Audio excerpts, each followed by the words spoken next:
데살로니가전서 5장 1절에서 8절 말씀 한 절씩 교독하겠습니다. 그러나 형제들아, 그때와 그 시기에 관하여는 내가 너희에게 쓸 필요가 없나니 주의 날이 밤에 도둑같이 이르는 줄을 너희 자신이 완전히 아느니라. 그들이 평안하다 안전하다 하고 말할 그때에 아이벤 여자에게 해산의 고통이 임하는 것 같이 갑작스러운 파멸이 그들에게 임하나니 그들이 피하지 못하리라. 그러나 형제들아, 너희는 어둠 속에 있지 아니한즉 그날이 도둑같이 너희를 덮치지 못하리라. 너희는 다 빛의 자녀요 낮의 자녀니라. 우리는 밤이나 어둠에 속하지 아니하니 그러므로 우리는 다른 사람들처럼 잠자지 말고 오직 깨어 정신을 차리자. 잠자는 자들은 밤에 자고 술 취하는 자들은 밤에 취하느니라. 그러나 낮에 속한 우리는 정신을 차려 믿음과 사랑의 생각을 입고 구원의 소망을 붙들고 쓰자. 아멘. 잠시 말씀 시간 기도하겠습니다. 오늘 말씀의 제목은 낮에 속한 우리는입니다. 낮에 속한 우리는이라는 제목으로 하나님의 말씀 나누는 시간 갖도록 하겠습니다. 하나님은 구원받은 모든 그리스도인들은 다 낮에 속했다라고 말씀하고 계십니다. 우리는 어둠에 속하지 아니하고 낮에 속했다 이렇게 말씀하십니다. 다 같이 데살로니가전서 5장 5절 말씀 보겠습니다. 5장 5절 같이 읽겠습니다. 시작. 너희는 다 빛의 자녀요 낮의 자녀니라. 우리는 밤이나 어둠에 속하지 아니하니. 구원받은 우리는 다 빛의 자녀요 낮의 자녀다라고 말씀하십니다. 우리는 밤이나 어둠에 속하지 아니하였다 이렇게 말씀하고 계십니다. 여러분 어디에 속했습니까? 우리는 밤이나 어둠에 속하지 않았고 우리는 낮에 속했다 이렇게 말씀하고 계시고 우리는 다 빛의 자녀고 낮의 자녀다 이렇게 말씀하십니다. 오늘 본문 말씀은 먼저 우리가 어디에 속했는지에 대해서 그 소속에 대해서 분명하게 말씀하고 계십니다. 오늘 말씀의 제목은 낮에 속한 우리는입니다. 낮에 속한 우리는 첫 번째 우리가 어디에 속했는지 그 소속을 분명히 알아야 한다라는 것입니다. 저와 여러분은 낮에 속했습니다. 우리는 밤이나 어둠에 속하지 아니하였다라는 것입니다. 이것을 우리가 분명히 알 수 있는 시간 되길 원합니다. 성경은 낮과 밤 그리고 빛과 어두움은 그것을 나타내는 영적인 의미가 있다 이렇게 말씀하고 계십니다. 그러니까 물리적인 낮과 밤 이런 것뿐만 아니라 낮과 밤이 뜻하는 빛과 어둠이 뜻하는 영적인 의미가 있습니다. 다 같이 요한일서 1장 5절 말씀 보겠습니다. 요한일서 1장 5절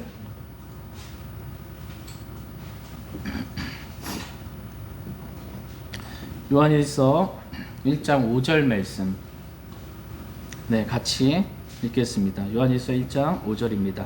시작. 그런즉 우리가 그분에게서 듣고 너희에게 밝히 드러내는 소식이 이것이니 곧 하나님은 빛이시요 그분 안에는 전혀 어둠이 없다는 것이라. 하나님은 뭐예요? 빛이시요 그분 안에는 어둠이 전혀 없다는 것이다 라고 말씀하십니다. 하나님은 빛이시다라는 것입니다. 그리고 우리는 빛의 자녀요 낮의 자녀다라는 것입니다. 저와 여러분은 하나님의 자녀입니다. 그러나 어둠은 사탄을 의미합니다. 빛은 누구를 의미하는 거예요? 하나님을 의미하는 거예요. 어둠은 사탄, 마귀를 의미하는 것이다 라는 것입니다. 다시 사도행전 26장 18절 말씀 보겠습니다. 사도행전 26장 18절 말씀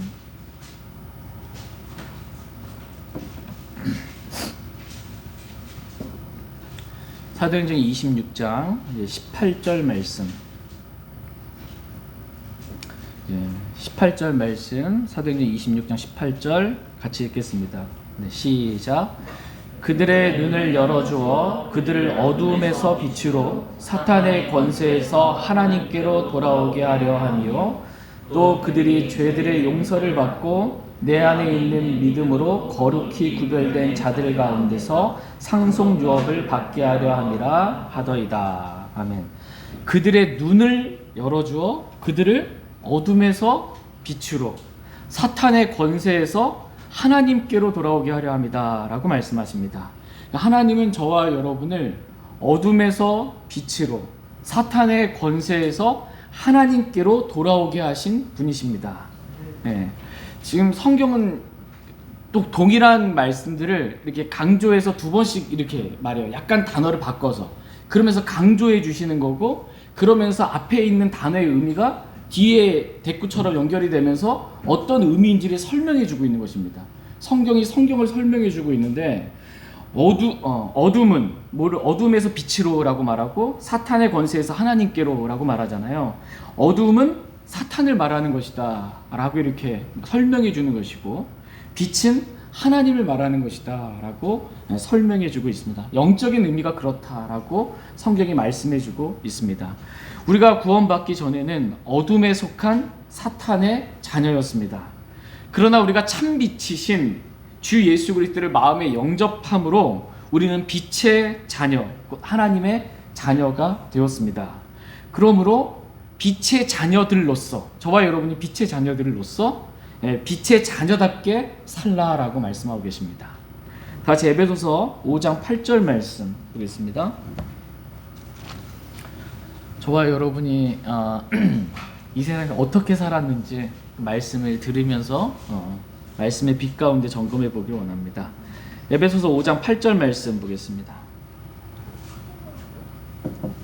에베소서 5장 8절 같이 읽겠습니다. 시작. 너희가 한때는 어둠이었으나 이제는 주 안에서 빛이니 빛의 자녀들로서 걸으라. 예. 저와 여러분이 구원받기 전에는 어둠이었습니다. 그러나 이제는, 지금은 주 안에서 빛이니 빛의 자녀들로서 걸으라. 이렇게 말씀하고 계십니다. 저와 여러분은 주 예수 그리스도를 마음에 영접함으로 빛의 자녀들이 되었습니다. 그러므로 빛의 자녀들로서 그 신분에 걸맞게 걸으라. 걸으라는 말의 의미는 살라라는 말입니다. 빛의 자녀로서 합당하게 살라라는 것입니다. 근데 여기서 말씀을 자세히 보시면 빛의 자녀들로서 걸으라고 말씀하고 계세요? 아니면 빛의 자녀들 같이 걸으라고 말씀하고 계세요? 예, 로서. as입니다. 신분을 나타내는 거예요. 우리는 이미 빛의 자녀인 거고 빛의 자녀답게 그렇게 살라라는 것입니다. 호랑이처럼 용맹하게, 담대하게, 그러면 호랑이는 아닌데 처럼은 그렇게 하라는 거잖아요. 호랑이로서 담대하게 하면 우리는 누가 뭐라는 거예요? 호랑이인 거라는 거잖아요. 이 빛의 자녀들로서는 우린 빛의 자녀인 거예요, 이미. 아닌데 긴 것처럼 그렇게 하라는 게 아니에요. 우리는 빛의 자녀들입니다. 그에 걸맞는 합당한 그러한 삶을 살게 되기를 주님은 원하십니다. 그러면서 빛의 자녀들로서 걷는다는 말씀의 의미가 무엇인지 또 성경은 말씀하십니다. 에베소서 5장 9절 말씀 보시면 성령의 열매는 모든 선함과 의와 진리 안에 있느니라 이렇게 말씀하고 계십니다. 그러니까 빛의 자녀들로서 걸으라 그러면서 지금 뭐가 나오는 거예요? 성령의 열매가 나오는 거예요. 그러니까 빛의 자녀는 어떻게 걷냐? 성령의 열매를 맺는 삶을 산다라는 것입니다. 성령의 열매는 우리가 성령 충만할 때 맺을 수 있는 거예요. 빛의 자녀는 이렇게 성령의 열매를 맺는 삶을 산다. 이렇게 살아야 한다 말씀하고 계십니다. 그런데 말씀 보시면 성령의 열매는 모든 선함과 의와 어디 안에 있어요? 진리 안에 있습니다. 성령의 열매는 진리 안에 있지 진리 밖에 있지 않아요. 진리를 벗어나서, 말씀을 벗어나서 성령님이 인도하셨다, 성령님이 이렇게 해주셨다, 이거 말이 안 되는 거예요. 성령의 열매는 진리 안에 있습니다. 11절 말씀 보시면 에베소 5장 11절에 열매 없는 어둠의 일들에 참여하지 말고 도리어 그것들을 책망하라 이렇게 말씀하십니다. 여기서 열매는 9절에 기록된 성령의 열매를 말합니다. 성령의 열매가 없는 어둠의 일들에 참여하지 말라는 거. 우리가 구원받기 전에 어둠에 속했을 때 했던 그 어둠의 일들에 참여하지 말고 도리어 그것들을 책망하라 라는 것입니다. 이게 빛의 자녀들로서 사는 삶이다라고 성경은 말씀하고 계십니다. 오늘 말씀의 제목은 뭐예요? 낮에 속한 우리는입니다. 낮에 속한 우리는. 첫 번째, 낮에 속한 우리는 우리가 어디에 속했는지, 누구에 속했는지 그 소속을 분명히 알아야 된다라는 것입니다. 저와 여러분은 낮에 속했고 하나님께 속했습니다. 저와 여러분은 하늘에 속했고 이 땅에 속하지 아니하였습니다.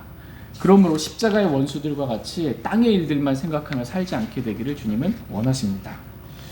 두 번째로, 낮에 속한 우리는 주의 날이 밤에 도둑같이 이르는 줄 완전히 알아야 한다. 이렇게 오늘 본문 말씀은 말씀하고 계십니다. 다 같이 데살로니가전서 5장 1절 2절 말씀 보겠습니다. 데살로니가전서 5장 1절 2절 말씀. 데살로니가 교회의 성도들은 낮에 속한 성도들이었죠. 낮에 속한 성도들은 뭘 분명히 알았는가라는 것입니다. 뭘 완전하게 알았는가. 데살로니가전서 5장 1절 2절 1절. 그러나 형제들아, 그때와 그 시기에 관하여는 내가 너희에게 쓸 필요가 없나니 주의 날이 밤에 도둑같이 이르는 줄을 너희 자신이 완전히 아는가. 예, 그때와 그 시기에 관하여는 내가 너희에게 쓸 필요가 없나니라고 이렇게 말씀하십니다. 여기서 그때와 그 시기는 뭘 말씀하실까요? 예, 그때와 그 시기는 여기 데살로니가전서 맞습니다. 주의 4장 16절 한번 말씀 보시면, 주께서 호령과 천사장의 음성과 하나님의 나팔소리와 함께 친히 하늘로부터 내려오시는 그때와 그 시기에 관하여 지금 말씀하고 있는 것입니다. 주께서 하늘로부터 오세요. 근데 주님이 언제 오시냐라는 그때와 그 시기에 관하여는 내가 너에게 쓸 필요가 없다라는 것입니다. 이유는 2절이에요. 2절. 주의 날이 밤에 도둑같이 이르는 줄을 너희 자신이 완전히 알기 때문에, 이미 알기 때문에 쓸 필요가 없다라는 것입니다. 주의 날이 밤에 도둑같이 이른다라는 말씀의 의미는 밤에 도둑이 언제 올 줄 알아요? 몰라요? 몰라요. 밤에 도둑이 언제 오는지 모르는 것처럼 주의 날, 주께서 하늘로부터 오시는 그날, 그날은 아무도 모른다라는 것을 데살로니가 교회 성도들은 분명히 완전하게 알았다라는 것입니다. 그러므로 주 예수님께서 몇 년, 몇 월, 며칠, 언제 오신다라고 내가 계시를 받았다라고 하는 사람이 있다면 다 거짓말하는 자들입니다. 거짓에 속한 영들이에요. 왜냐하면 주님이 언제 오시는지 아무도 모르기 때문입니다. 다 같이 마태복음 24장 36절 말씀 보겠습니다. 마태복음 24장 36절 말씀. 마태복음 24장 36절. 같이 읽겠습니다. 시작. 그러나 그 날과 그 시각은 결코 아무도 알지 못하나니 하늘의 천사들도 알지 못하고 오직 내 아버지만 아시느니라. 여기서도 그 날과 그 시각은 주님이 하늘로부터 재림하시는 날이에요.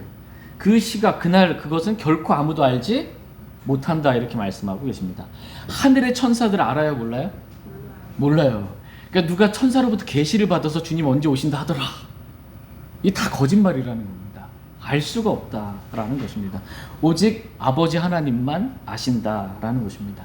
여러분, 예전에 그 다미성교회 매달 며칠 날 언제 주님 오신다고 어디 한 장소에 모여가지고 흰옷 입고 예수님 오시는 거 기다린다고 막 찬송가 부르면서 막 몇 시 되면 지금 넘어가면 오신다라고 했던 거 방송도 막 나오고 그랬거든요. 저도 그거 봤거든요, 집에서. 시간 지났는데 안 오시는 거예요. 왜 안 오시지? 절망이에요. 나중에 가면 날짜를 잘못 계산했다는 거예요. 날짜를.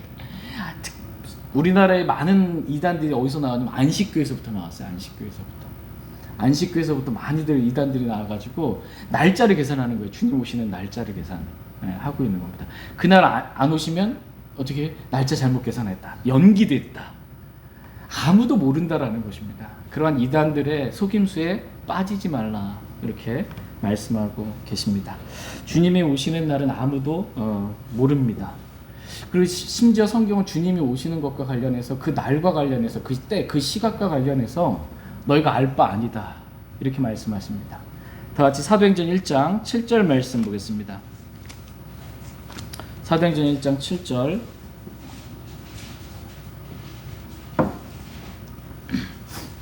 사도행전 1장 7절 사도행전 1장 7절 말씀 같이 읽겠습니다. 네, 시작. 그분께서 그들에게 이르시되 그때나 그 시기는 아버지께서 자신의 권능 안에 두셨으니 너희가 알 바 아니요. 예, 그때나 그 시기는 왕국이 어느 때에 이스라엘에게 임하겠냐. 천년 왕국이 임하는 거. 주님이 재림하셔야 지상 재림하셔야 임하잖아요.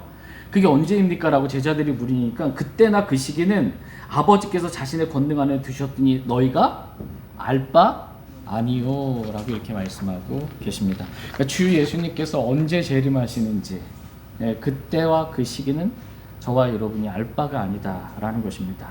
그러니까 너희는 언제 주님이 오실 줄 모르니 그날을 특정하지 말고 영적으로 주님이 언제 오실지 모르니 깨어있으라는 것입니다. 영적으로 깨어있으라는 거예요. 부모님이 어디를 가는데 자녀들한테 아빠 어디 갔다 올 테니까 언제 올지 몰라. 집에서 열심히 공부하고 할 거 다 해놓고 있어. 이렇게 말하면은 자녀들이 부모 없는 동안 어떻게 해요?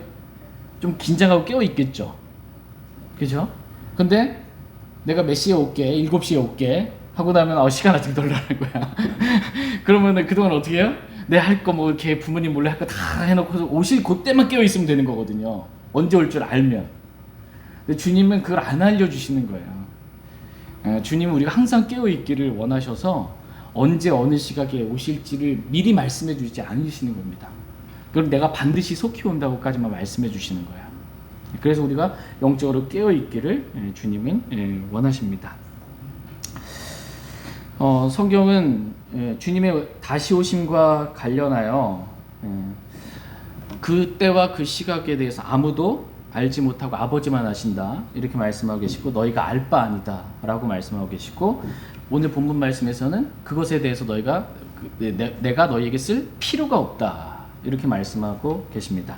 주님이 오시는 때와 시기를 알려하지 말고 주의 날이 주님이 오시는 그 날이 도둑과 같이 언제 올지 모르니 영적으로 깨어있기를 주님은 원하십니다. 낮에 속한 데살로니가 교회 성도들은 주의 날이 밤의 도둑같이 아무도 모르게 온다라는 것을 완전히 알았습니다. 네.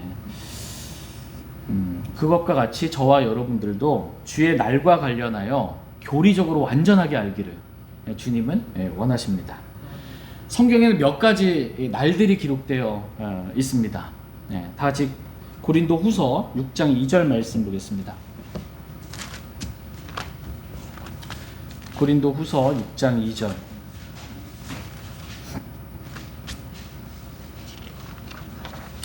오늘 성경에서 기록한 날들 5가지 날들에 대해서 분명하게 기록해 주고 계시는데 그 날들을 저와 여러분이 분명하게 알 수 있길 원합니다.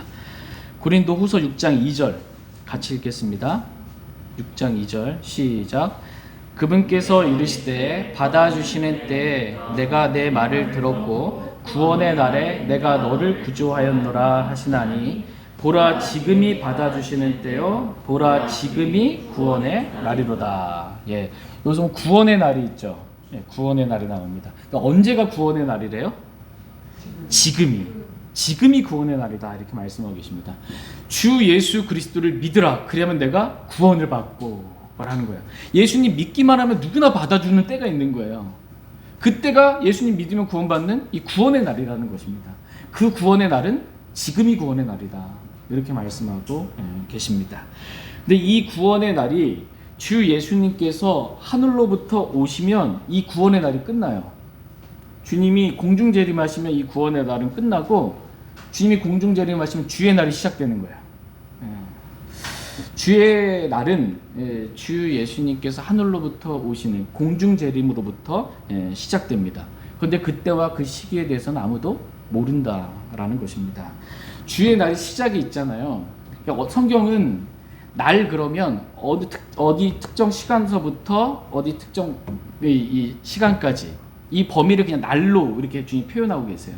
신약 시대 이 시간이 구원의 날이다. 구원의 날은 주님이 오시는 주의 날로 끝나게 되는 것입니다. 주의 날은 언제까지냐라고 했을 때 베드로후서 3장에서 다음과 같이 기록하고 있습니다. 베드로후서 3장 10절 말씀 보겠습니다.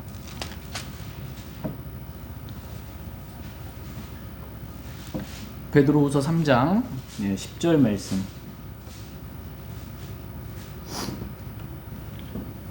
같이 읽겠습니다. 네, 시작. 그러나 주의 날이 밤에 도둑같이 오리니 그 날에는 하늘들이 큰 소리와 함께 사라지고 원소들이 뜨거운 열에 녹으며 땅과 그 안에 있는 일들도 불태워지리라. 예, 여기서 보니까 주의 날이 어떻게 와요? 밤에 도둑같이 옵니다. 그 날에는 주의 날에는 있을 일들에 대해서 지금 크게 세 가지로 말씀해 주고 계세요. 첫 번째, 주의 날에는 하늘들이 큰 소리와 함께 사라진다. 지금 있는 하늘들이 사라져요, 안 사라져요? 사라져요. 사라질 날이 온다라는 거예요. 언제? 주의 날 때. 하늘들이 큰 소리와 함께 사라진다. 두 번째, 원수들이 뜨거운 열에 녹는다. 원소들이 뜨거운 열에 녹는다. 세 번째, 땅과 그 안에 있는 일들로 불태워진다. 언제요? 주의 날 때. 주의 날 때. 여러분, 이때가 언제예요? 네, 이때가 아멘. 네, 모릅니다. 네, 주의 날 때 이런 현상들을 지금 말씀해 주셨잖아요. 하늘들이 그죠? 사라지고 원소들이 불타고 땅에 있는 모든 것들이 이렇게 되는 이때가 언제냐라고 했을 때, 이때가 이제 주의 날의 끝입니다. 말하자면 아까 우리가 봤던 데살로니가전서 5장에서는 주의 날은 공중재림부터 시작을 해서 이 주의 날은 언제까지냐라고 했을 때 하늘들이 사라지는 그때까지가 이제 주의 날의 범위에 포함된다라고 이렇게 말씀하고 계십니다. 보세요, 하늘들이 사라졌어요. 첫째 하늘, 둘째 하늘, 셋째 하늘이 있는데 하늘들이 사라졌어요. 셋째 하늘에 뭐가 있어요? 흰 왕자가 있죠. 거기 예수님이 앉아 계시죠. 하늘들이 사라지고 흰 왕자만 있는 거예요. 그 흰 왕자에 예수님이 앉아 계셔요. 그래서 구원받지 못한, 창세로부터 지금까지 구원받지 못한 모든 혼들이 정죄의 부활로 몸을 입고 부활하게 되는 거예요. 흰 왕자 심판석이에요. 기억나십니까, 여러분? 요한계시록 20장에 흰 왕자 심판석이 있잖아요. 죽은 자들이 큰 자나 작은 자나 할 것 없이 하늘이 그분 앞에 사라지고 그들 앞에 책들이 펴져 있는데 책들에 기록된 것들이 근거에 심판을 받더라. 이게 뭐냐면 주의 날은 언제 끝나냐면 흰 왕자 심판석이 있는 날. 성경에 심판의 날이라고 말씀하고 계세요. 흰 왕자 심판석이 있는, 죽은 자들이 지옥에서부터 부활해서 정죄의 부활로 부활해서 호수에 던져지는 날, 흰 왕자 심판석이 있는 날, 심판의 날까지가 주의 날입니다. 그러니까 주의 날의 범위가 광범위한 거예요. 성경에서 말씀하신 주의 날이라는 범위가 매우 광범위한 것을 알 수 있습니다. 그러니까 주의 날 안에 뭐가 포함되어 있는 거예요? 데살로니가전서 5장 말씀처럼 주의 날은 예수님께서 공중 재림하시는 날로 시작하는 거예요. 공중 재림하시게 되면 구원의 날은 끝나겠죠. 교회가 휴거되잖아요. 그리고 어떻게 해요? 이 땅은 7년 환란이 있겠죠. 네? 주의 날에 지금 포함되어 있는 것들을 지금 하나씩 설명해 드리는 겁니다. 공중 재림이 있고요. 주의 날 안에. 그 다음에 이 땅에서는 7년 환란이 있고요. 7년 환란은 언제 끝나요? 예수님이 지상 재림하심으로 끝납니다. 그죠? 지상 재림도 주의 날에 포함되어 있는 거고요. 지상 재림하실 때 적그리스도의 군대와 싸우게 되는 아마겟돈 전쟁이 있고요. 그 다음에 대환란 때 유대인들은 어떻게 되어 있는지 이방 민족들의 심판이 마태복음 25장에 기록된 이방인들의 심판이 있게 되는, 민족들의 심판이 있게 되고, 예수님께서는 이 땅에 다윗의 왕자에 앉으셔서 1000년 동안 통치하게 되는 천년 왕국이 있게 되는 것입니다. 천년 왕국 때 사탄이 바닥 없는 구덩이에 이렇게 묶여 있잖아요. 천년 왕국 끝에 잠시 풀려나서 또 미혹하게 됩니다. 이때 곡과 마곡의 전쟁이 있게 된다. 이렇게 말씀하고 있어요. 근데 곡과 마곡의 전쟁은 어떻게 끝나냐면 하나님께로부터 불이 내려와서 그들을 다 불살라 버려요. 이렇게 끝난다. 요한계시록 20장에 기록되어 있거든요. 그럼 곡과 마곡의 전쟁이 이렇게 끝난 말이에요. 하늘로 또 불이 내려오면서 아까 우리 베드로후서 3장에 뭐라고 되어 있어요? 하늘들이 사라지고 원소들이 다 불타버리고 땅에 있는 모든 것들이 태워져 버리는 거예요. 이때까지가 지금 주의 날의 시작과 주의 날의 끝이, 이때가 전부 다 주의 날을 광범위하게 성경을 포함하고 있다라고 말씀해주고 있습니다. 주의 날이 끝나게 되면 하늘들이 사라지니까 뭐예요? 신왕자 신발, 심판의 날이 임하는 거예요. 그 다음에는 심판의 날이 있고, 그 다음에는 하나님의 날이 있다. 새 하늘과 새 땅이 있는 하나님의 날이 있다라고 성경은 말씀하고 계십니다. 베드로후서 3장 11절 한번 보겠습니다. 베드로후서 3장 11절 같이 읽겠습니다. 네, 시작. 그런즉 이 모든 것이 해체될진대 너희가 어떤 사람이 되어야 마땅하겠느냐? 모든 거룩한 행실 속에서 하나님을 따르는 가운데. 이 모든 것이 해체되잖아요, 그죠? 모든 것이 다 해체될 때 그럼 우리는 어떤 사람이 되어야 되겠냐? 이렇게 지금 묻고 있는 겁니다. 어떤 사람이 되어야 돼요? 낮에 속한 우리는 이 말씀처럼 모든 거룩한 행실 속에서 하나님을 따르는 사람이 되어야 한다는 것입니다. 저와 여러분이 낮에 속한 자들로서 모든 거룩한 행실 속에서, 밤에 누가 안 보면 몰래 나쁜 짓 하잖아요. 낮에 속한 우리는 그렇게 하지 말고 모든 행실 가운데 거룩해야 하고 하나님을 따르는 그러한 사람들이 되어야 한다라는 것입니다. 그리고 새하늘과 새 땅, 즉 영원, 새하늘과 새 땅을 기다리는 영원을 준비하는 삶을 살아야 한다라고 말씀하고 계십니다. 베드로후서 3장 12절 13절 보겠습니다. 12절 13절 12절 하나님의 날이 오는 것을 기다리고 서두르라. 그날에 하늘들이 불이 붙어 해체되고 원수들도 뜨거운 열로 녹으려니와. 그럼에도 불구하고 우리는 그분의 약속에 따라 의가 더하는 새 하늘과 새 땅을 기다리는구나. 예, 하나님의 날이 오는 것을 기다리고 서두르라 이렇게 말씀하십니다.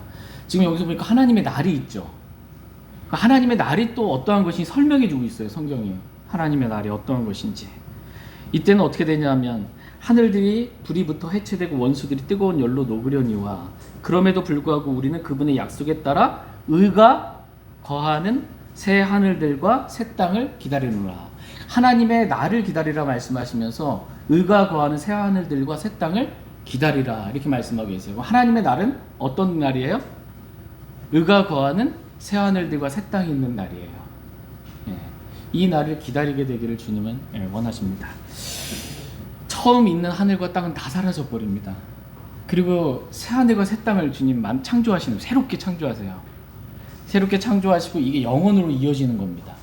예, 이렇게 성경은 하나님의 날이 있다라고 말씀하고 계십니다. 낮에 속한 우리는 새 하늘과 새 땅, 이것을 기다리며 살아야 한다라고 말씀하고 계십니다.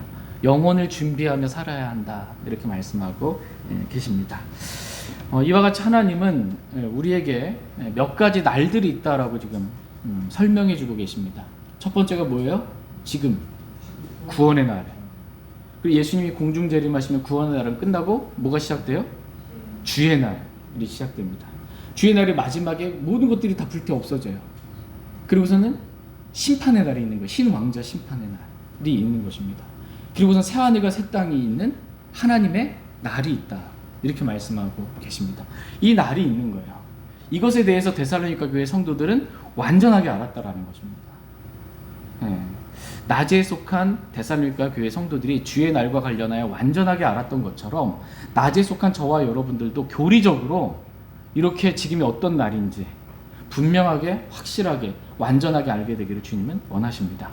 이 네 가지 날 외에도 한 가지 날을 더 주님은 말씀하고 계세요. 그 날이 그리스도의 날입니다. 그리스도의 날. 다 같이 빌립보서 2장 16절 말씀 보겠습니다. 빌립보서 2장 16절 말씀.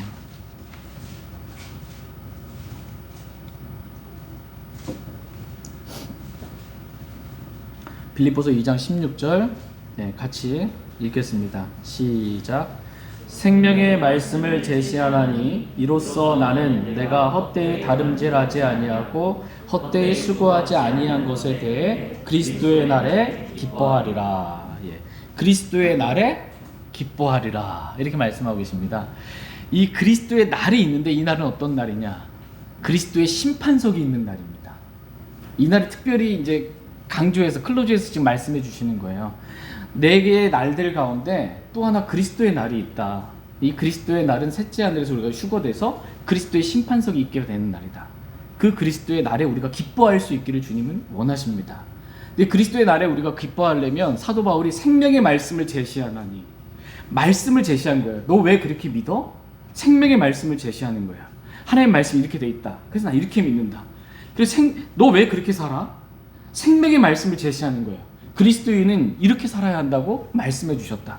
그리스도인은 교회에서 이렇게 살아야 하고 가정에서 이렇게 살아야 하고 사회에서 이렇게 살아야 한다고 말씀해 주셨다. 생명의 말씀을 제시해서 말씀대로 사는 거예요. 그러면 그리스도의 날에 기뻐하게 된다. 이렇게 말씀하고 계십니다. 저와 여러분이 이렇게 그리스도의 날에 충분한 보상을 말씀대로 행함으로 받음으로 인해서 기뻐할 수 있게 되기를 원합니다. 특별히 그리스도의 날, 그리스도의 심판석이 있는 날에 기뻐하는 십자가의 삶을 살 때입니다. 십자가의 삶을 살 때 우리가 기뻐할 수 있게 됩니다. 다 우리 그렇게 그리스도의 심판석에서 기쁨과 영광과 보상을 다 누릴 수 있기를 원합니다. 같이 데살로니가전서 5장 3절 말씀 보겠습니다.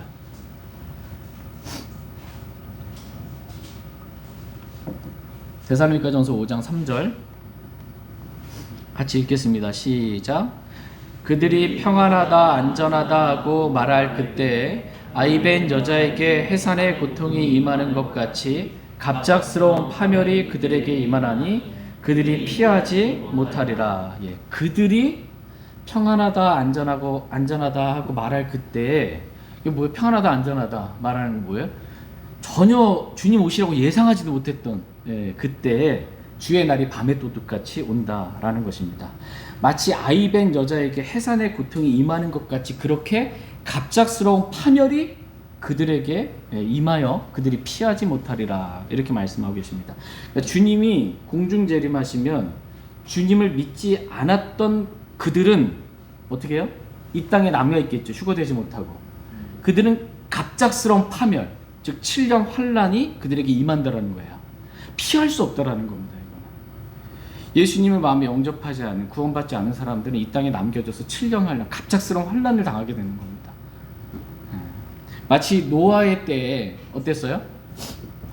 노아는 하나님의 말씀에 따라 이제 코로 숨쉬는 생명의 숨쉬는 모든 거 다 죽는다. 하나님이 심판하시는 그날에 말씀을 하셔서 하나님의 말씀에 따라 방주를 예비했잖아요.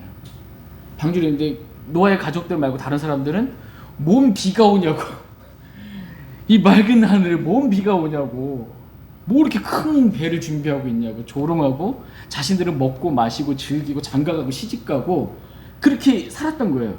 근데 비가 막 쏟아지기 시작한 거예요. 노아의 방주 문은 닫힌 거고요. 그들에게 갑작스러운 파멸이 임한 것입니다. 주님의 오심도 그와 같다라는 것입니다. 갑작스러운 파멸이 그들에게 임한 것처럼 지금도 예수님 얘기하고 여러분 나가서 직장에서 뭐 학교에서 여러분 만나는 사람 얘기해 보세요. 비웃습니다. 네? 지금 코로나 때문에도 교회가 지금 욕먹고 있는 거예요. 지금 예수님 얘기하면 어떤 분이 보니까는 주 예수 그리스도를 믿으라 거기에다가 막 달걀 계란 막 투척하고 막 그러고 있더라고요 지금.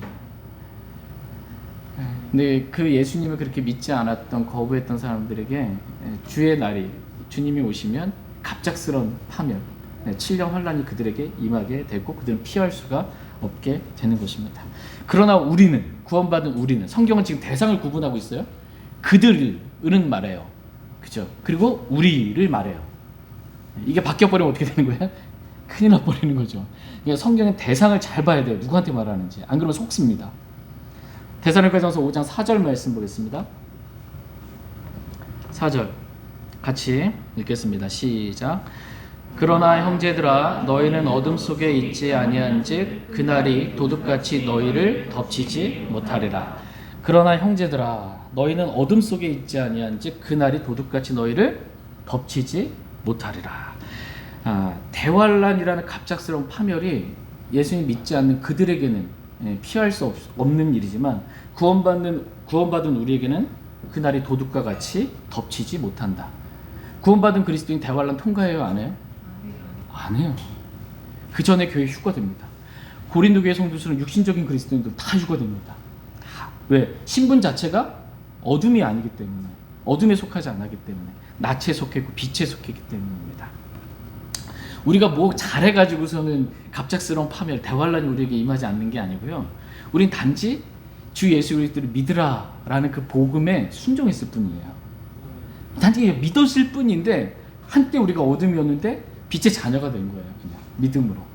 그들 뭐가 나아서가 아니라 하나님의 은혜로 저와 여러분이 구원받게 된 것입니다.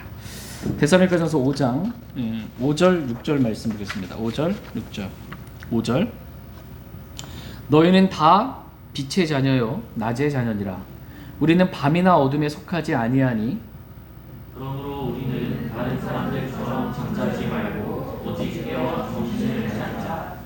구원받은 우리는 다 뭐예요? 빛의 자녀고 낮의 자녀입니다. 그러니까 빛과 낮은 같은 거예요. 창세기에서 하나님께서 빛이 있으라라고 말씀하신 빛이 있었죠. 빛을 낮이라 부르신 거예요. 그렇죠? 어둠을 밤이라 부르신 거예요. 같은 것을 말씀하고 계시는 겁니다. 우리는 다른 사람들처럼 구원받지 않은 다른 사람들처럼 어둠에 속한 사람들처럼 잠자지 말고 오직 깨어 정신을 차리자라는 것입니다. 잠자지 말고라고 말씀하고 계세요. 이거 밤에 자지 말라는 얘기가 아니고 영적인 의미가 있다라는 거예요. 잠에 대한 영적인 의미가 있어요. 영적으로 깨어 있으라는 겁니다. 영적으로 잠든 성도들과 같이 되지 말라라는 것입니다. 지금 하나님의 말씀을 전하고 있어요. 근데 이 말씀이 잠자는 사람은 어때요? 뭔 말씀하시는지 모르는 거예요. 잠자는 사람한테 얘기하면 알아들어요? 못 알아들어요. 설교 시간도 마찬가지죠. 영적으로 잠자고 있으면 뭔 말해도 못 알아듣는 겁니다. 이게 잠자는 사람 깨우면 어떻게 돼요? 짜증 부리죠. 왜 깨웠냐라고 짜증인데 하나님의 말씀은 살아있고 양날선 어떤 검보다도 예리한 거예요. 혼과 영감이 관절과 골수를 찔러 둘로 나누기까지 하는 게 하나님의 말씀이에요. 그 날카로운 말씀으로 너 그렇게 살면 안 돼. 그렇게 육신적으로 살면 안 돼. 그렇게 세상적으로 살면 안 돼. 그렇게 찔러버리게 되면 어떻게 되는 거예요? 잠자고 있는데 찌르는 거예요. 그러면 이제 짜증 나는 거죠. 뭐 목사님만 너만 뭐 잘난 자 뭐 이렇게 나오는 거예요. 막. 그렇게 잠자지 말라는 것입니다. 영적으로 잠자지 말라. 하나님 말씀을 들을 때 잠자면 무슨 말인지 못 알아듣는데 영적으로 깨어 있어서 무슨 말씀을 하시는지 분명히 알아듣고 야, 나 이렇게 살면 안 되겠구나라고 정신을 차리라는 것입니다. 저와 여러분이 그렇게 되기를 주님은 원하십니다. 다 같이 데살로니가전서 5장 7절 8절 말씀 보겠습니다. 7절 8절 7절 잠자는 자들은 밤에 자고 술 취하는 자들은 밤에 취하느니라. 그러나 낮에 속한 우리는 정신을 차려 믿음과 사랑의 생각을 입고 구원의 소망을 두고 쓰자. 잠자는 자들은 밤에 자고 술 취하는 자들은 밤에 취한다라는 것입니다. 그러니까 밤에 속한 자들, 어둠에 속한 자들은 영적으로 다 잠자고 술 취하고 그렇게 사는 거예요. 그리스도인이 술 취하면 돼요, 안 돼요? 안 되는데 전혀 맞지가 않는 게 술과 그리스도 이게 맞지가 않아요. 어둠의 자식들이랑 맞는 거예요, 이게.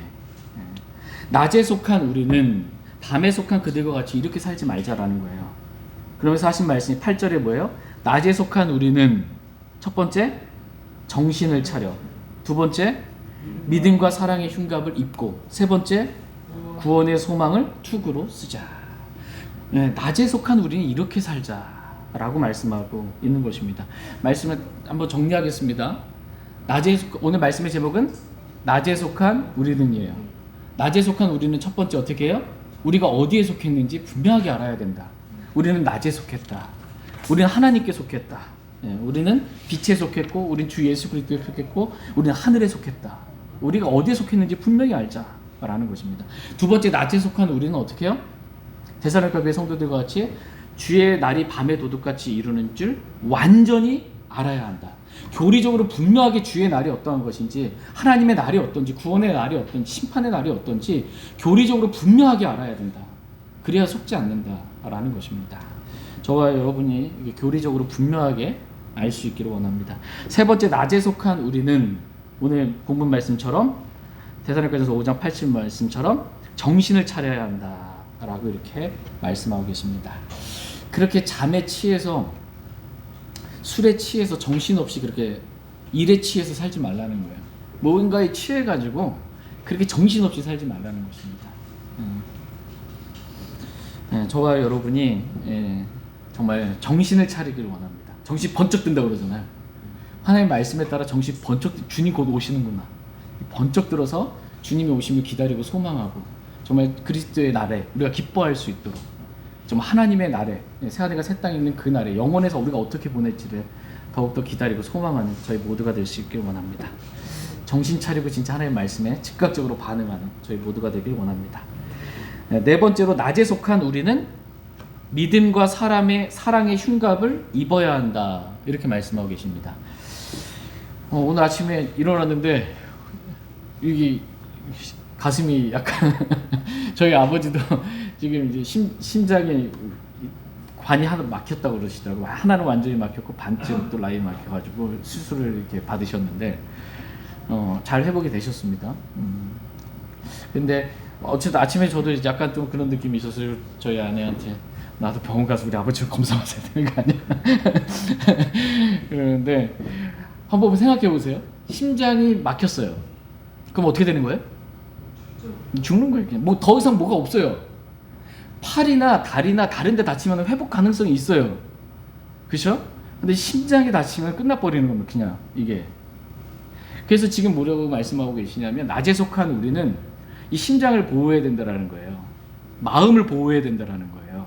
뭘로? 믿음과 사랑의 흉갑을 입고 이 마음을, 우리의 마음을 두 마음을 품지 않도록 마음을 다하여 하나님 사랑하도록 우리의 마음을 지켜야 된다. 삶의 모든 문제가 여기 나오는 거예요. 마음을 지켜야 된다. 이렇게 말씀하고 계십니다. 저와 그리스도인이 믿음에서 떠나면은 파선하는 거예요. 배가 가다가 파선하면 끝나는 거죠. 오직 의인은 뭐로 살아요? 믿음으로 살죠. 그런데 내 마음을 지키지 못해서, 사람은 마음으로 믿는 거거든요. 마음을 지키지 못해서 믿음으로 못 살면 어떻게 되는 거예요? 이상한 믿음 갖게 되면 파선하는 것입니다. 그리스도인이 제대로 살 수가 없는 거예요. 이걸 지키라는 것입니다. 이걸. 저와 여러분이 올바른 성경적인 믿음 잘 갖고 있게 되기를 원합니다. 그리고 믿음과 사랑의 흉갑을 입으래. 사랑의 흉갑이에요. 우리가 주 예수 그리스도께서 오실 때까지, 신랑 되신 그리스도께서 오실 때까지 누구를 사랑해야 돼요? 주 예수 그리스도를 사랑해야 돼요. 주께서 임하심으로 주를 사랑하지 않는 사람 저주를 받을지어다 이렇게 말씀하시잖아요. 주님을 사랑하는 마음, 이거 잃어버리면 안 됩니다. 저와 여러분이 주님 사랑하는 마음 잊지 않기를 원합니다. 믿음과 사랑의 흉갑을 우리가 갖고 입고 우리의 마음을 지킬 수 있길 원합니다. 다섯 번째로 뭐라고 말씀하고 계세요? 다섯 번째로, 낮에 속한 우리는 구원의 투구를 써야 한다 이렇게 말씀하고 계십니다. 투구는 뭘 보호해 주는 거예요? 투구는 머리를 보호해 주는 것입니다. 아까 말씀드린 건 다른데 지금 전쟁이에요. 보니까 흉갑을 입고 투구를 쓰고, 그죠? 전쟁의 때입니다. 지금 울부짖는 사자가 산길자를 찾아 두려다니고 있는 전쟁의 때예요. 지금 저와 여러분이. 근데 구원의 투구를 써야 이 머리를 보호할 수가 있습니다. 머리도 한번 깨지면 어떻게 되는 거예요? 가시는 거예요. 이게 그리스도인이 어느 날 여러분이 죄 가운데 있다가 교리적으로 구원에 대해서 안다 할지라도 여러분의 영적인 상태가 최악으로 이렇게 빠지게 되거나 이렇게 되면, 내가 진짜 구원받은 거 맞나? 내가 진짜 구원받은 거 맞나? 의심이 들고 구원의 확신이 사라져 버리면 어떻게 될까요? 끝나버리는 겁니다. 이거. 또 유튜브 봤더니 뭐 예수님만 믿으면 구원받는다라고 말하는 목사는 사탄의 사역자고, 말이 되냐, 어떻게 믿는다고 구원받냐, 행위가 있어야지. 뭐 이렇게 또 말하는 말에 또 현혹돼가지고서는, 야, 이게 내가 상태를 보니 영 아니고, 구원의 확신 없으면 끝나버리는 겁니다. 구원의 투구를 분명히 쓰길 원합니다. 저와 여러분이 어떻게 구원받았어요? 믿음으로. 믿음 플러스 행위로 구원받았어요? 오직 믿음으로. 주 예수 그리스도, 내가 어떻게 구원을 받으리까? 주 예수 그리스도를 믿으라. 그리하면 내가 구원받고, 믿고 행하라, 이거 없어요. 믿으면 구원받습니다. 우리 행위로 구원 잃어버려요? 안 잃어버려요. 행위 없이 구원받았기 때문에 우리 행위로 구원을 잃어버릴 수가 없어요. 구원은 출생이에요. 어둠에 있었던 마귀의 자녀가 하나님의 자녀, 빛의 자녀가 된 거예요. 거듭난 거예요. 출생한 거예요. 다시 돌이킬 수 없는 구원이에요. 이 구원의 투구에 대한 분명한 이거를 갖게 되기를 주님은 원하십니다. 저와 여러분이 낮에 속한 자들로서 이렇게 되기를 원합니다. 마지막 6번째 한 말씀만 보고 오늘 말씀 마치겠습니다. 마지막 6번째로 낮에 속한 우리는 빛 가운데 주님과 교제하며 살아야 한다라고 말씀하고 계십니다. 다 같이 요한일서 1장 7절 말씀 읽고 오늘 말씀 마치겠습니다.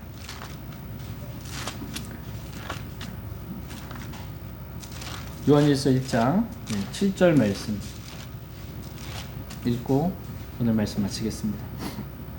7절 요한일서 1장 7절 같이 읽겠습니다. 시작. 그러나 그분께서 빛 가운데 계신 것 같이 만일 우리가 빛 가운데 걸으면 우리가 서로 교제하고 또 그분의 아들 예수 그리스도의 피가 모든 죄에서 우리를 깨끗하게 하느니라. 아멘. 하나님은 빛 가운데 계십니다. 그분께서 빛 가운데 계신 것 같이 우리도 그분과 같이 빛 가운데 걸으며 빛 가운데 계신 하나님과 교제하는 삶을 살게 되기를 주님은 원하십니다. 근데 우리가 빛의 자녀임에도 불구하고 어둠의 행위를 벗어버리지 못하고 죄 가운데 있을 때가 있습니다. 그러나 그때 우리가 어떠한 죄를 지었든 하나님의 아들, 그분의 아들 예수 그리스도의 피가 모든 죄에서 우리를 깨끗하게 하셨다라는 사실을 우리가 믿고 자백하면 됩니다. 자백하면 하나님은 신실하고 의로사 우리의 죄들을 용서해 주십니다. 그래서 다시 하나님과 교제가 멀어졌단 말이에요. 빛 가운데 계신 하나님과 빛 가운데 교제가 안 됐었는데 자백함으로 말미암아 그리스도의 피로 양심까지 정결하게 돼서 모든 죄를 용서받고 다시 주님과 교제를 회복하게 되는 것입니다. 그러니까 낮에 속한 우리는 어떻게 해요? 빛 가운데 걸으며 주님과 교제하는 삶을 살아야 된다라고 성경은 저와 여러분들에게 말씀해주고 계십니다. 이것이 저와 여러분이 해야 될 일 가운데 가장 중요한 일입니다. 진짜. 주님과 교제하는 삶. 주님과 교제만 되면 다른 모든 것이 다 이루어집니다. 다 이루어집니다. 저와 여러분이 이렇게 낮에 속한 우리가 오늘 말씀 살펴봤던 것처럼 6가지 이러한 그에 맞게 합당한 삶을 주님과 교제하는 삶을 저희 모두가 살 수 있기를 원합니다. 다 같이 일어나셔서 오늘 들으신 말씀 기억하시고 개인적으로 주님 앞에 나아가 기도하는 그런 시간 갖도록 하겠습니다.